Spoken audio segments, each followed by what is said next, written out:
Welcome to the Top Broker channel. Today we have a special treat for you. We're interviewing Ivo Fornesa, who's the owner of Chateau Saint-Chartier, and we heard all about what it's like to buy and renovate a chateau in France.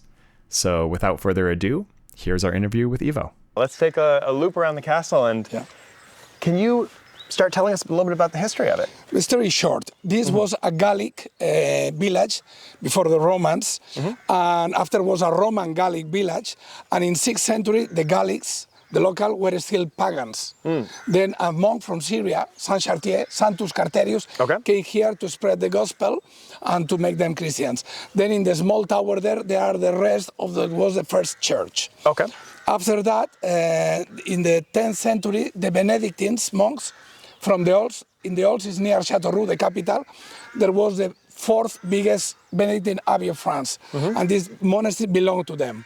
It was then a Benedictine monastery, fortified because was wild period, and after in the 12th century the feudal lords of Chateau, the capital, married their daughter André de Deols avec André de Chauvigny, cousin of Richard Lionheart.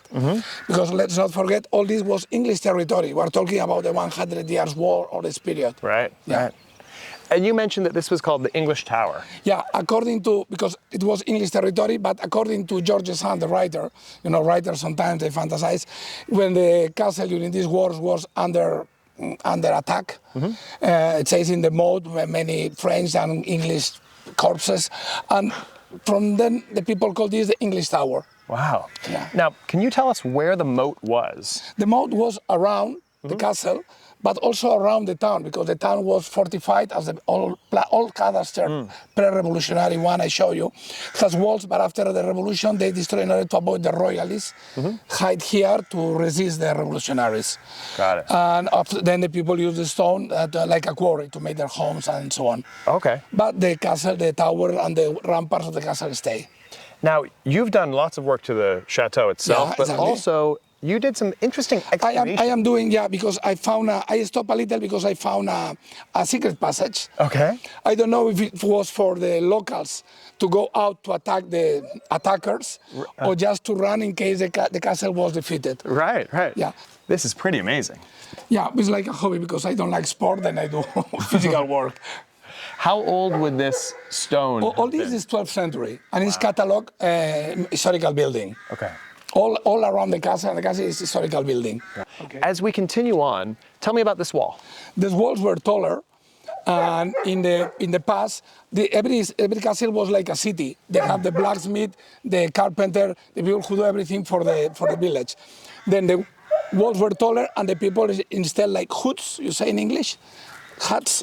Oh yeah, like little huts. Little huts in order to make their workshop and everything. Oh, okay. So that was, you said that's on top of the castle, or inside? No, inside the castle, and the walls were taller, and they installed the hood.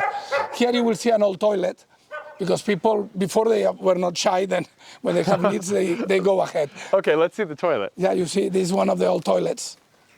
It's a 12th century toilet. Wow. It works better than porcelain. You have a nice view from there. Yeah. That's great. Here you can see the height of the walls. Yeah. And here is the oldest part of the castle, this tower. You can see the windows and everything is a little different. Yeah. The under part is from the Gallic Roman times. Wow. And this, as I mentioned before, is where there was a drawbridge, a small one, to go to the chapel of the local church for owners. So the moat was here, we have a drawbridge, and you can go straight there. There was like a ramp, I don't know how you call it, it was like an elevation, they put the bridge, and La Princesse de Chauvigny goes to the church, because this independent part of the church was where the castle owners listen the celebration of the Mass. I love how you kept this gate. Well, I put in order not to fall too. Yeah. Now this is the dependencies, right? Yeah, one of the dependencies where are the old stables, the saddlery where you keep the saddles, and there are the rooms that I transformed. Before I think they use just to keep things, the hay. The hay, yes, hay, for the horses and whatever. And these would be big, nice big doors to let in the horses and the carriages? No, it was before, but this now is one of my an external office I have for myself. Oh, great, yes. And these are all in our tour. In our tour, yeah. In a couple of minutes, you're going to see them. Yeah. So what would this have been servants' quarters, or what would be here? Before before has not a salary. Yeah.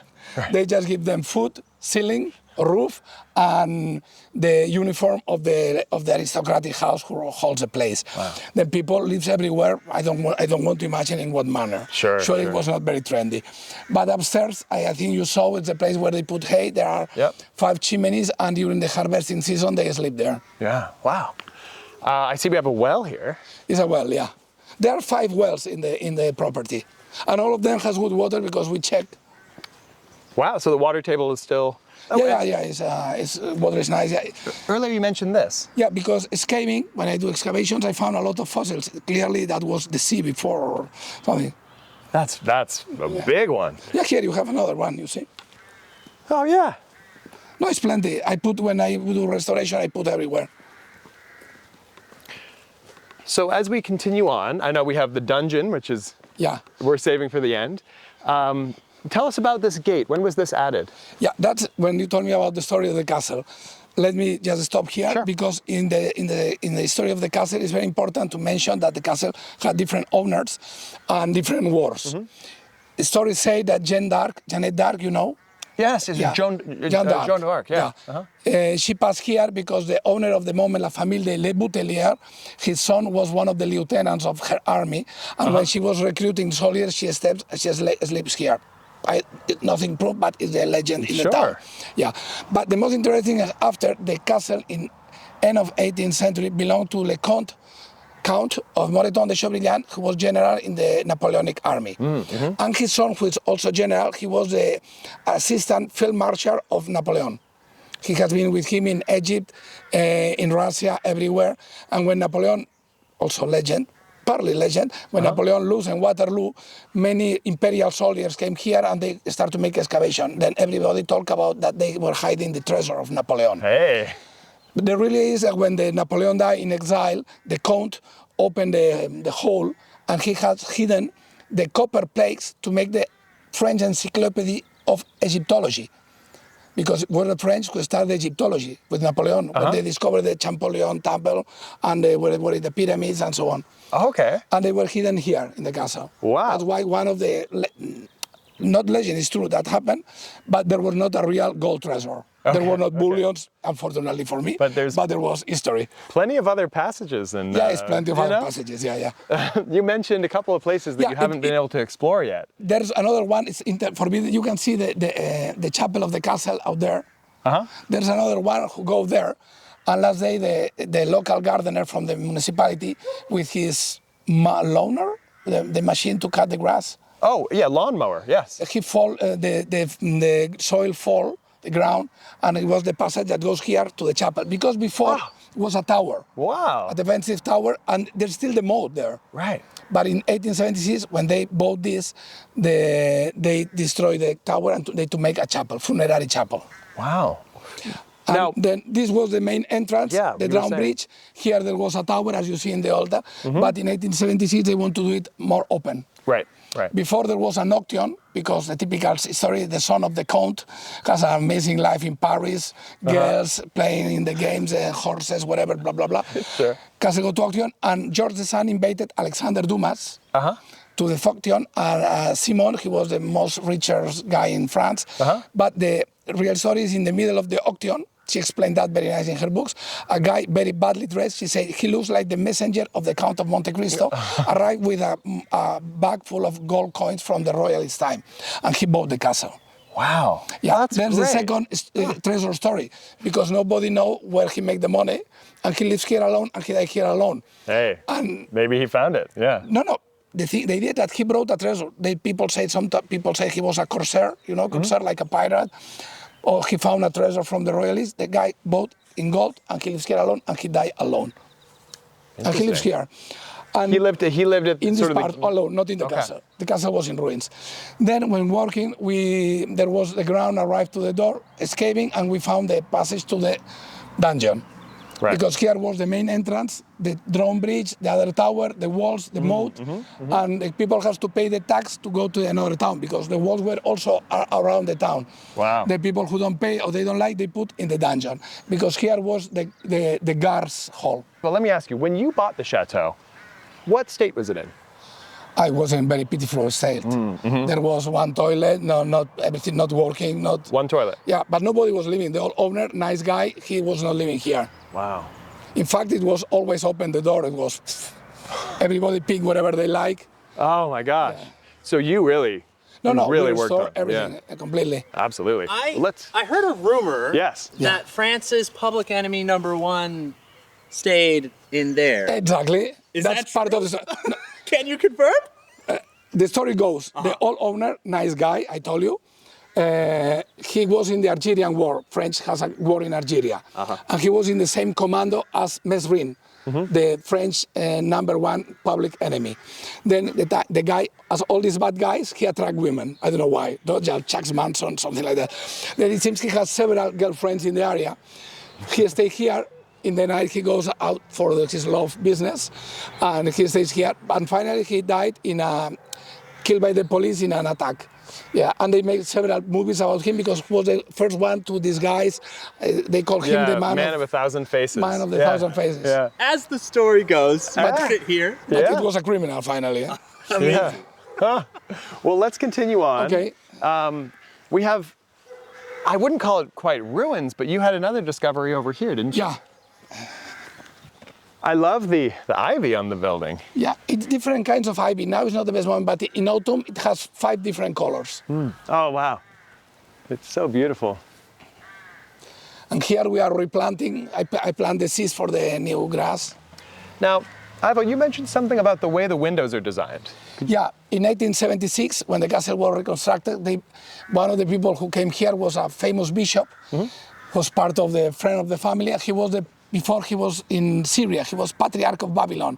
He has plenty of money, I don't know why, and he rebuilt all the castle, but as he was, before there were not windows, because there was not a chateau, this was a war castle. Right. It's very different from a chateau. And then they opened, before there were only like here, no, you see? Yeah, for the arrows, and the wrong one is for the musket, then he decided to make crosses in all the windows. Oh, so, yeah, I see the crosses. It's a cross.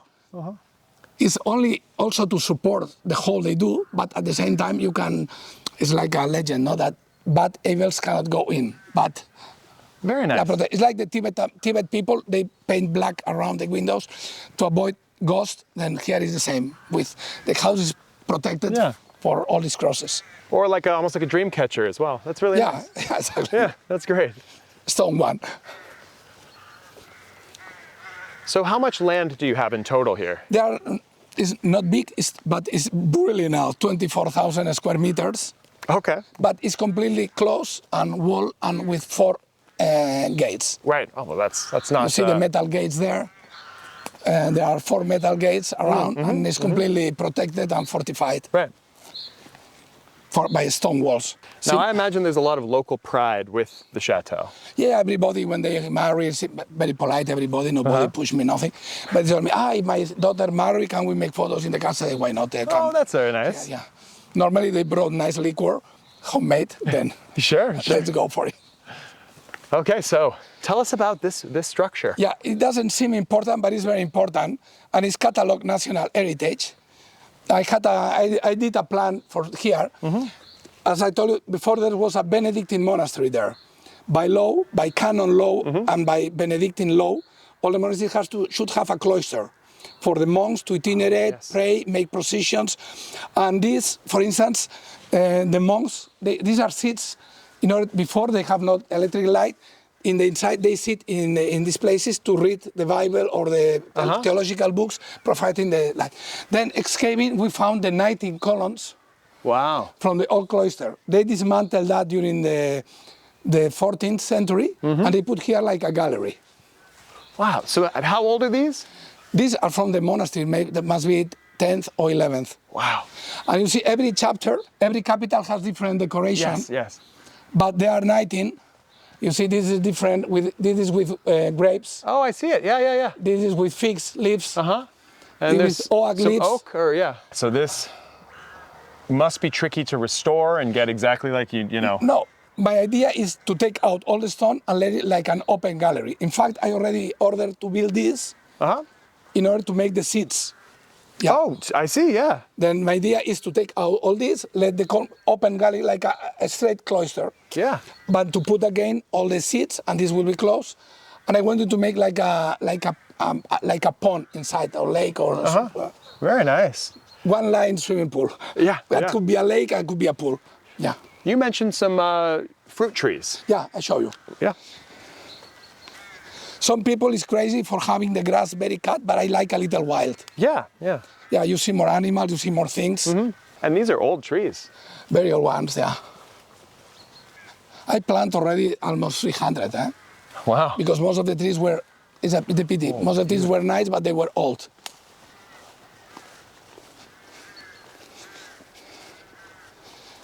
In 10 days, when it will finish the mating season, I will cut the grass. That's beautiful. Yeah, these are pears, apricot, cherries. And from here, you have a really nice view of the chateau. When you're driving into town, you can see it from almost a kilometer away. Yeah.